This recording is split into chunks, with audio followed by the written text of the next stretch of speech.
Hello everyone, welcome to our channel education hotspot. So अपने IGNOU MA sociology की complete IGNOU book की series में हम लोगों ने एमएसओई 1 के लेक्चर स्टार्ट करे थे। एमएसओई 1 जो कि आपका सेकंड ईयर का सब्जेक्ट है, that is sociology of education. देखिए चैनल पे ऑलरेडी बहुत सारी प्लेलिस्ट है जिसमें हम लोगों ने क्वेश्चन आंसर फॉर्मेट में हर सब्जेक्ट की रिवीजन की हुई है। कम से कम 10, 15, 20, 25 आप प्लेलिस्ट चेक कीजिए, आपको काफी सारे question answer on the basis of most important और पीवाईक्यूज वहां पे मिलेंगे, विद नोट्स वहां पे आपको कंटेंट मिलेगा, तो आप वहां से देख सकते हैं। वो होता है एग्जाम से 1 वीक पहले जब हम पढ़ रहे हैं, एक दिन पहले जब हम किसी एग्जाम के लिए पढ़ रहे हैं, तो क्वेश्चन आंसर देखे, याद कर लिए, समझ लिए और एग्जाम में लिखा है। But some time detail analysis of the topic, और अगर पहले से टाइम थोड़ा बहुत निकाल पा रहे हो तो इंपॉर्टेंट हो जाता है।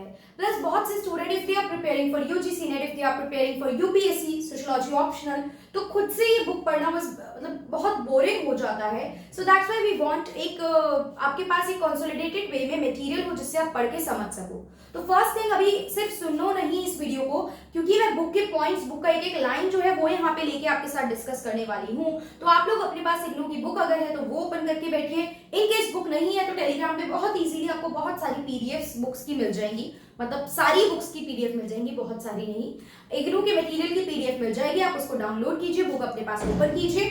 सेकेंड थिंग, हिंदी मीडियम वाला स्टूडेंट भी ये देख सकता है, वो समझ लेगा वीडियो को, मतलब यहाँ से मैं बोर्ड बाइलिंगुअल रही हूँ तो आपको समझ में तो सारी चीजें आएंगी, बट उसके बाद आपको थोड़ा सा पढ़ना अपने आप से बुक में से पड़ेगा तो लिंक कर पाओगे। आई होप कोई प्रॉब्लम नहीं है। अभी फर्स्ट यूनिट हमने यहाँ पे स्टार्ट कर ली थी इसकी। यूनिट फर्स्ट में एजुकेशन एंड लिटरेसी की बेसिक मीनिंग की बात की थी। एजुकेशन एग्जैक्टली में है क्या, आप एजुकेशन की जो बात कर रहे हो, इस एजुकेशन में आप क्या क्या चीजें इंक्लूड करने की बात कर रहे हो, ये सब, यानी 1.1 एंड 1.2 हमने पूरा जो ये आपका कंटेंट था, टॉपिक था, ये कवर कर लिया था। आज की वीडियो में हम लोग 1.3 एंड 1.4 की बात करेंगे। उससे पहले, वीडियो को स्टार्ट करने से पहले, in case you are liking the video, अगर वीडियो के बेनिफिट हो रहे हैं तो वीडियो को लाइक कीजिए, share it with the maximum people. बहुत कुछ अभी आने वाला है, अभी हमारी फ्रीक्वेंसी थोड़ी स्लो चल रही है, अभी हम थोड़ा स्लो चल रहे हैं, वीडियो काफी गैप पे आ रहा है, बिकॉज आई टोल्ड यू अभी कुछ दिन के लिए थोड़ा शेड्यूल टाइट पैक है। मैं बस 7 से 10 दिन में मैक्सिमम अपने आप को फ्री कर लूंगी, और उसके बाद हम लोग एक धमाकेदार तैयारी करेंगे।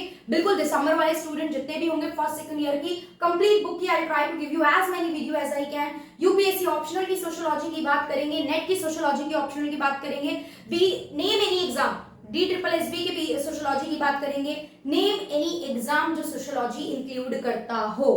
जिस भी एग्जाम में सोशियोलॉजी आती होगी, एकदम रॉकिंग लेवल की तैयारी हम लोग हर एग्जाम के लिए करेंगे, लेकिन उसके लिए I need your support, I need your proper response, that whether you want this, whether you want that, this exam you are targeting. क्योंकि मैं हेल्प तभी कर पाऊंगी जब मुझे, देखिए डॉक्टर एंड टीचर को अगर प्रॉपर गड़बड़ नहीं बताएंगे कि समझ नहीं आ रहा है या मुझे ये बीमारी है, तब तक दोनों क्योर नहीं कर पाएंगे। तो अपनी दिक्कत, अपनी परेशानी को आप लोग कमेंट में बताइए, I will try to solve that out. Okay, so this is the thing. चलिए बात करते हैं 1.3 जो है आपका, वो बात कर रहा है आपकी किस चीज की, वो कह रहा है education as a model. Education किस तरीके से आपको प्रिपेयर कर रहा है, education as preparation for social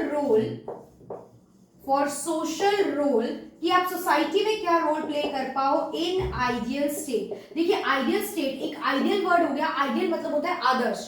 तो अगर हम सोशियोलॉजी में देखिए आइडियल टाइप का कंसेप्ट, एक आइडियल टाइप, आदर्श, जैसे हम बोलते हैं आइडियल टीचर, एक आइडियल स्टूडेंट जो डिसिप्लिन से चले, ठीक है, जो डिसिप्लिन से रहे, प्रॉपर टाइम मैनेज करे, रिस्पेक्ट करे टीचर्स की, टाइमली अपना जो टास्क दिया जा रहा है वो कंप्लीट करे। Teacher should also be discipline, teacher को स्टूडेंट से किस तरीके से कम्युनिकेट करना है, बात करना है, अपने टॉपिक को लेके क्लियरिटी, सामने वाले को समझाना, ये सब चीजें, जैसे अलग अलग फील्ड के आइडियल की मीनिंग अलग अलग हो सकता है, बट ये आइडियल टाइप का कंसेप्ट सोशियोलॉजी में देने वाले पर्सन एक जर्मन सोशियोलॉजिस्ट, बहुत कॉमन नाम है, आपने सुना होगा, दैट इज मैक्स वेबर।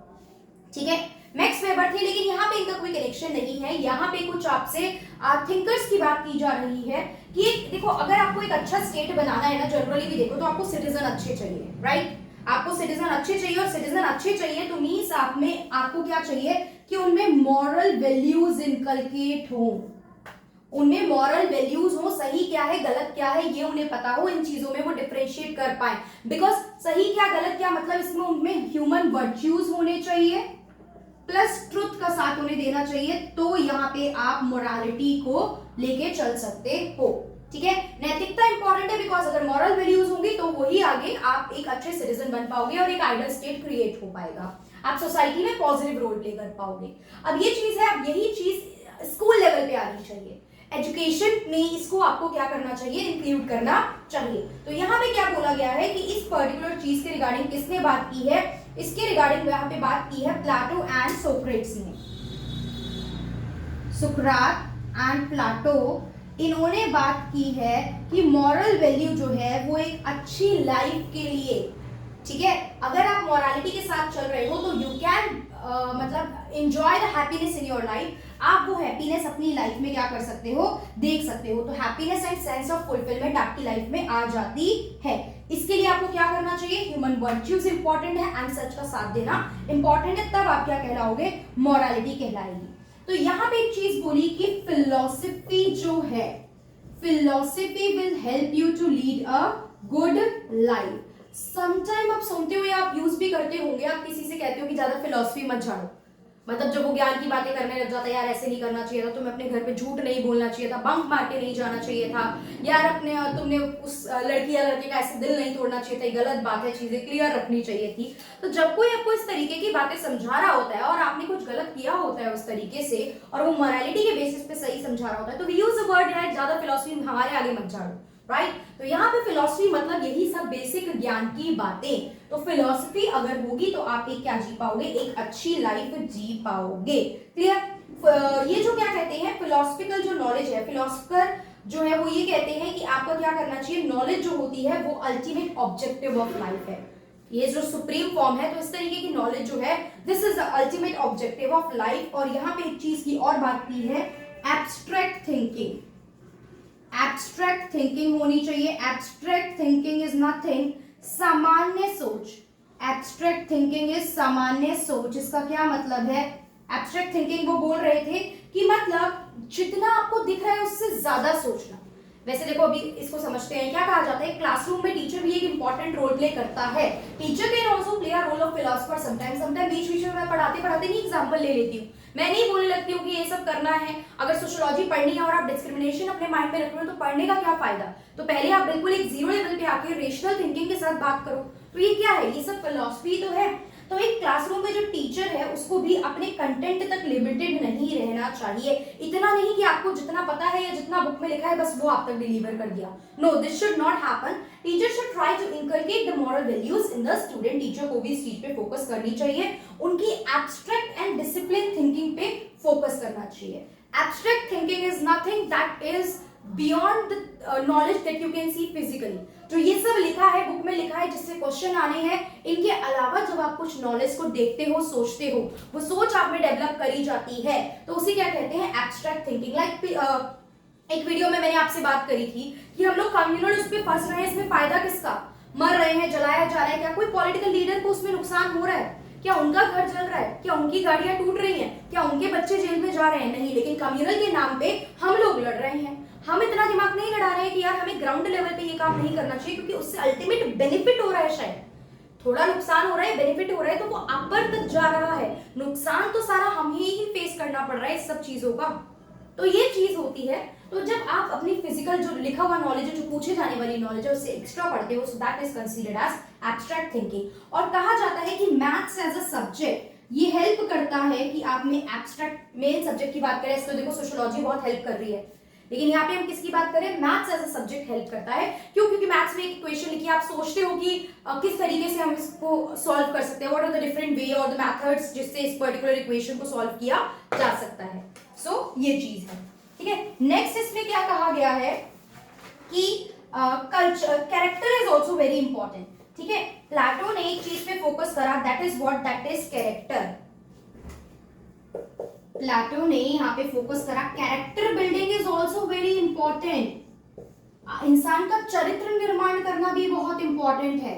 चरित्र में सारी चीजें आ गई, सच बोलना, रिस्पेक्ट करना, मतलब बहुत सारी चीजें आप सबको पता होगा यहाँ पे।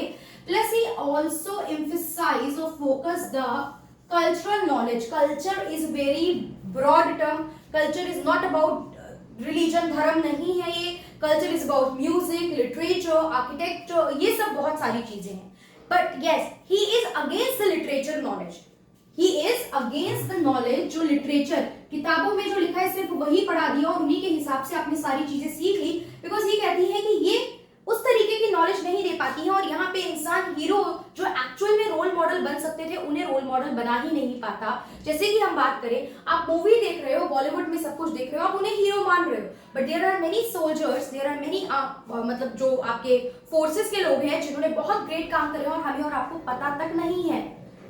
अब आज की डेट में सोशल मीडिया के थ्रू ठीक है ऐसी चीजें प्रमोट होने लगी हैं और हम इस टॉपिक पे बात करने लगे हैं, लेकिन स्टिल अभी तक भी हम क्या है, हम उन लोगों के उसमें जी रहे हैं एक आंखों में पट्टी बांध के कि they are like what, they are performing something, और वो अपनी लाइफ में बहुत सारे इलीगल काम कर रहे हैं, लोग जेल जा चुके हैं, ड्रग्स में इन्वॉल्व है, they are doing all the illegal things, still they are hero in our image, हमारी आंखों में वो हीरो है and we are considering them as role model, कि हमारे रोल मॉडल है।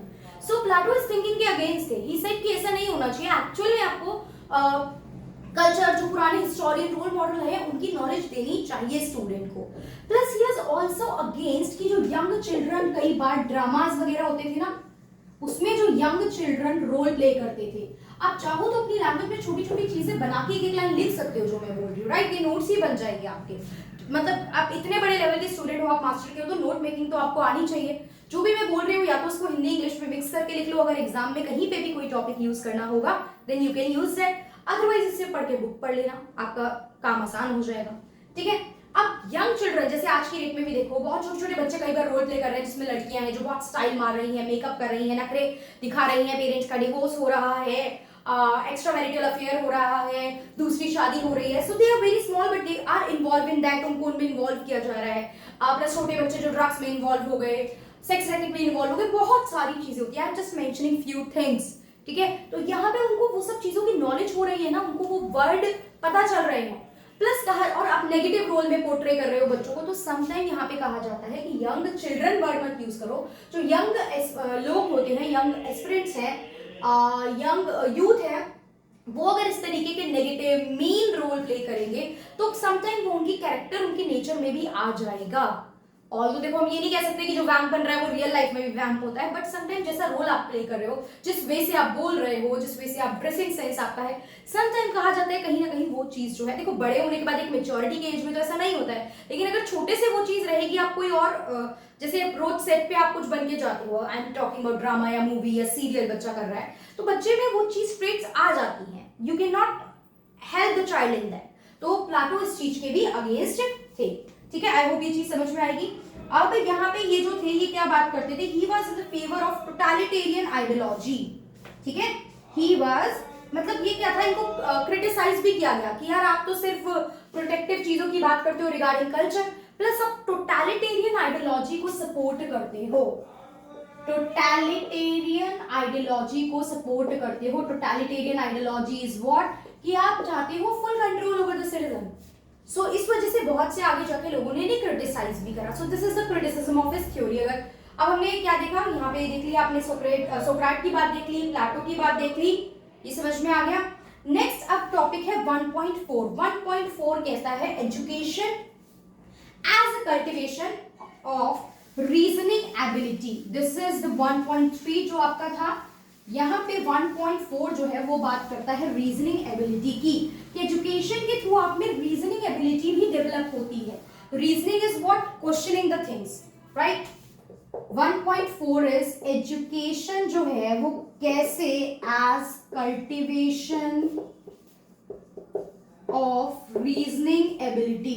Reasoning is questioning the things, तो एजुकेशन की वजह से देखो जब जान रहे हो, चीजें समझ में आ रही है, then you start questioning the thing. आप आंख बंद करके किसी भी चीजों पे बिलीव नहीं करते हो, ठीक है। तो यहाँ पे प्लाटो की अगर अपोज में देखें तो एरिस्टोटल जो बात करते थे, एरिस्टोटल बात करते थे कि नॉलेज जो है वो किससे आती है, knowledge is derived from perception. Knowledge किससे आती है, परसेप्शन से आती है। Perception is nothing but understanding. आप किसी चीज को लेके क्या समझ रहे हो, आपकी क्या समझ है, उस बेसिस पे आपकी नॉलेज डेवलप होती है, ठीक है। अच्छा अब एक चीज और देखेंगे, अभी मैं ऊपर आपको एक पॉइंट बताना भूल गई कि जो प्लाटो ने बात की थी ना, प्लाटो ने ना जो स्टडी थी उनको 3 ग्रुप में बांटा था। एक तो उनकी बहुत फेमस बुक थी रिपब्लिक, जहां पे उन्होंने अपनी चीजें मेंशन करी थी। उसके अलावा उन्होंने यहाँ पे 3 टाइप ऑफ एजुकेशन को 3 ग्रुप में डिवाइड करा था। ये चीज हम देख लेते हैं, अलग अलग कैटेगरी थी। सबसे पहले जो थे वो थे आपके इंटेलेक्चुअल, 3 टाइप थे। नंबर फर्स्ट जिसमें इसमें था जो इंटेलेक्चुअल रूलर्स वगैरह थे, किंग्स थे, या फिर आप इनको फिलोसफर कहते हो, ठीक है। इंटेलेक्चुअल रूलर्स एंड फिलोसफर्स थे एक आपके। इसके अलावा आपके थे जो भी ऑक्सिलरीज होते हैं। ऑक्सिलरीज कौन होते हैं? ऑक्सिलरीज वर्ड का मतलब होता है जो हेल्प प्रोवाइड कर रहे हैं। ऑक्सिलरीज या मिलिट्री वाले पर्सन। थर्ड होते थे वर्कर्स जो प्रोडक्शन का काम करेंगे। क्लियर? ये भी जो हम प्लेटो की बात कर रहे थे उसी में है। इंटेलेक्चुअल रूलर, ऑक्सिलरीज या मिलिट्री पर्सन, वर्कर। अब जो जिस कैटेगरी में है उसे उसी टाइप की एजुकेशन मिलेगी। एजुकेशन अगर आप इस ग्रुप में लाए कर रहे हो तो ऑब्वियस बात है आपको फिलोसफिकल और इस तरीके की एजुकेशन दी जाएगी। इस ग्रुप में हो तो आपको वॉरफेयर, डिफेंस, सब चीजों की नॉलेज दी जाएगी। एंड वर्कर हो तो how the production process is done, production किस तरीके से होता है, ये नॉलेज दी जाएगी।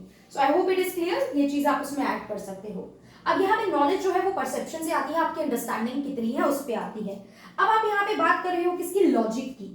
तो लॉजिक में अगर मैं बात करूं तो लॉजिक होता है 2 टाइप का, एक होता है इंडक्टिव और एक होता है डिडक्टिव। अभी एक वर्ड लिखती हूं फिर इसको समझेंगे। इंडक्टिव लॉजिक कहता है कि आप पर्टिकुलर इंफॉर्मेशन से, कोई स्पेसिफिक इंफॉर्मेशन से कोई जनरल इंफॉर्मेशन सबको दे रहे हो, और ये कहता है आप जनरल से आ रहे हो स्पेसिफिक की तरफ। ये अजीब सी बात और ये अजीब सी लाइन क्या थी? Specific is nothing but particular, एक ही बात है। इसका क्या मतलब है अगर हम देखें तो लेट मी सी कि यहाँ तक आपको विजिबल है या नहीं।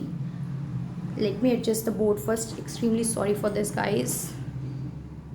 यार आई होप आपको समझ में आ रहा हो क्या है। I am showing you once, या मैं इसको ऊपर लिख देती हूँ थोड़ा, ठीक है। यू कैन सी इंडक्टिव में पर्टिकुलर से जनरल की तरफ आते हैं और डिडक्टिव में जनरल से स्पेसिफिक की तरफ आते हैं। क्लियर? तो अब ये क्या कंसेप्ट है? Just wait.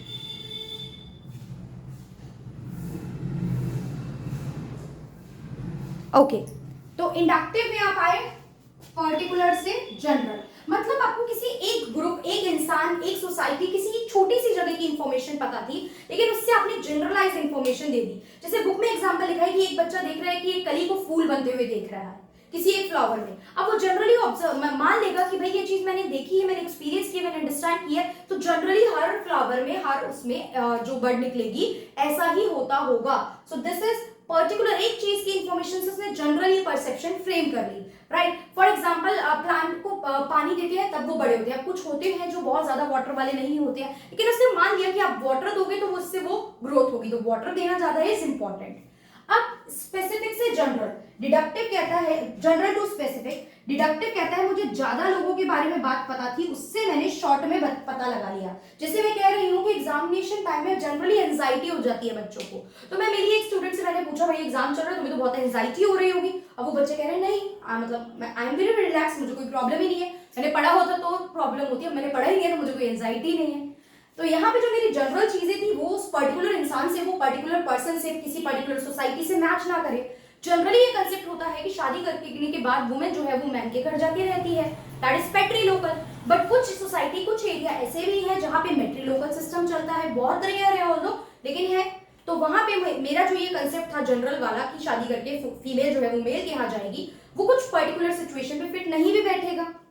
तो इंडक्टिव इज छोटे से बड़ा, पर्टिकुलर छोटी इंफॉर्मेशन से बड़ी इंफॉर्मेशन, जनरल आपने कुछ जनरलाइज स्टेटमेंट दे दी। डिडक्टिव किसी बड़ी इंफॉर्मेशन से, छोटे से ग्रुप के, छोटे से एक इंडिविजुअल, छोटी सी एरिया के बारे में आपको इंफॉर्मेशन दे रहे हो, बीट एनीथिंग। तो this is inductive and deductive logic. I hope आपको ये क्लियर हुआ होगा। अब यहाँ पे इन्होंने क्या बोला, एरिस्टोटल ने, कि आपके ना डिफरेंट एज ग्रुप के अकॉर्डिंग स्टूडेंट को एजुकेशन दी जाती है। ऐसा नहीं है छोटे पे ही हम उसे साइंस का कंसेप्ट समझाने लगते हैं, हम उसे न्यूटन के लॉ समझाने लगते हैं बच्चे को 2, 4, 5 साल में। नहीं, बोला गया है कि जब बच्चा 7 साल तक का होता है, अप टू 7 ईयर्स, एक ही हिसाब से जब बच्चा 7 ईयर्स का है तो हम उसे क्या देंगे, हम उसे फिजिकल ट्रेनिंग देंगे। ठीक है, फिजिकल ट्रेनिंग मान लो कि भाई आपने जंप और होल्ड और कुछ ये सब बेसिक चीजें फिजिकल ट्रेनिंग सिखा रहे हो, और कैरेक्टर बिल्डिंग, झूठ नहीं बोलना है, बड़ों का रिस्पेक्ट करना है, टीचर क्लास में आ रही है तो you need to stand up and wish the teacher, घर पे अपने बड़ों को कैसे ग्रीट करना है, खाना कैसे खाना है, अपने आप खाना है, किस तरीके से बैठना है, सिटिंग हैबिट, आप उनको ये सब सिखा रहे हो, physical training plus character building. फिर जो 7 से 21 ईयर्स तक की एज होती है, 7 to 21 ईयर, ये क्या कहते थे कि जो एजुकेशन होती है ना, जैसे प्लेटो कहते थे, वो स्टेट ओन्ड होनी चाहिए, मतलब सरकार को चीजें मैनेज करनी चाहिए, सो दैट सरकार अपने हिसाब से एक अच्छे सिटीजन क्रिएट कर पाएगी, जो भी उनको सब्जेक्ट करिकुलम और चीजों में लोगों को सिखाना है सिखाए और एक अच्छे सिटीजन क्रिएट करे। तो 7 to 21 जो होती है वो स्टेट ओन्ड एजुकेशन होनी चाहिए। एंड आफ्टर 21 से लाइफ टाइम जो होती है, ये कहते हैं वो होती है liberal kind of education that is continuous, जो कभी खत्म ही नहीं होती है, तो लाइफ टाइम चलती रहेगी। आज इतना पढ़ लिया फिर भी हम कुछ ना कुछ रोज सीख रहे हैं। Please ignore the background noise, I can help it, ठीक है। जिस रूम में वीडियो बना रही हूँ that is very next to the like gali, और जो ये डॉग है ये बिल्कुल घर के बिल्कुल सामने ही है, तो इस वजह से इसमें कुछ ज्यादा हेल्प नहीं कर सकते हैं, ठीक है। तो दिस इज द नॉलेज जो लाइफ टाइम चलती है, जो आप सीखते रहते हो। तो आपके जो बाकी सब्जेक्ट होते हैं, फिजिक्स केमिस्ट्री ये वो, ये सब यहाँ आता है, म्यूजिक ड्रामा, ये सब चीजें यहाँ पे चलती रहती हैं। यहाँ पे सिर्फ फिजिकल ट्रेनिंग और कैरेक्टर बिल्डिंग, ऐसा लग रहा है ना टीचिंग एप्टीट्यूड पढ़ रहे हैं, ऐसा कुछ बीएड जैसे सब्जेक्ट पढ़ रहे हैं, बट ठीक है, सोशियोलॉजी है, हर सब्जेक्ट का कुछ ना कुछ मिक्सचर है। तो सोशियोलॉजी में यहाँ पे हमारे पास ये टॉपिक है, तो सब्जेक्ट ही क्योंकि सोशियोलॉजी ऑफ एजुकेशन है। तो 1.1, 1.2, 1.3 एंड 1.4 बॉक्स हम अपनी इन 2 वीडियो में बहुत डिटेल में कंप्लीट कर चुके हैं। अगर बेनिफिट हो रहा है तो कमेंट करके बताओगे मुझे, यस इट इज बेनिफिशियल। देखिए, अगर आपको बेनिफिट होगा और मैक्सिमम पीपल सपोर्ट करेंगे तभी ये सीरीज कंटिन्यूटी में चलेगी और हर सब्जेक्ट की आएगी। अगर सपोर्ट ही नहीं करोगे और चीजें नहीं चलेगी तो मजा भी क्या आएगा, 5-10 बच्चा वीडियो देख रहा होगा तो ना, मतलब कोई वो चीज। और तो देखो ठीक है कि मोरालिटी और एक मन कहता है कि यार 2-3 बच्चे भी बोल रहे हैं तो चलो बना दो वीडियो यार, बट फिर एक लंबे समय तक कंटिन्यूटी में रखने के लिए एक मोटिवेशन नहीं मिलती है। 2 टाइप की मोटिवेशन होती है, मॉनेटरी और नॉन मॉनेटरी। मॉनेटरी मतलब आपको पैसा मिल रहा है काम करने के बदले में, then you will do your work, आप जॉब करते हो, ये सब करते हो। नॉन मॉनेटरी होती है, रिकॉग्नाइजेशन मिल रही है, आपका प्रमोशन हो रहा है, लेवल आपको ज्यादा दिया जा रहा है, या फिर जैसे एम्प्लॉय ऑफ द ईयर और ये सब कंपनीज अवार्ड देती है इस तरीके से, तो वो स्टेटस एंड प्रेस्टीज बढ़ रही है, ठीक है, आपको रिवॉर्ड उस तरीके से मिल रहा है कुछ ना कुछ। तो यहाँ पे वो रिवॉर्ड है आपकी कमेंट, वो रिवॉर्ड है आपका ये बोलना कि आपको हेल्प मिल रही है और वीडियो बहुत बेनिफिशियल है आप लोगों के लिए एंड आपके मार्क्स अच्छे आ रहे हैं। So I need that, because monetary यहाँ नहीं है, नॉन मॉनेटरी बेनिफिट ही मिल सकता है। So I need that non monetary benefit from all of you guys, okay. So that's all for this video. मिलते हैं नेक्स्ट वीडियो में 1.5 एंड फर्दर टॉपिक के साथ, एंड देन कुछ दिनों बाद ही हम बाकी के सब्जेक्ट भी इग्नू एमए सोशियोलॉजी के स्टार्ट करेंगे। सो that's all for this video. Thank you everyone for watching this.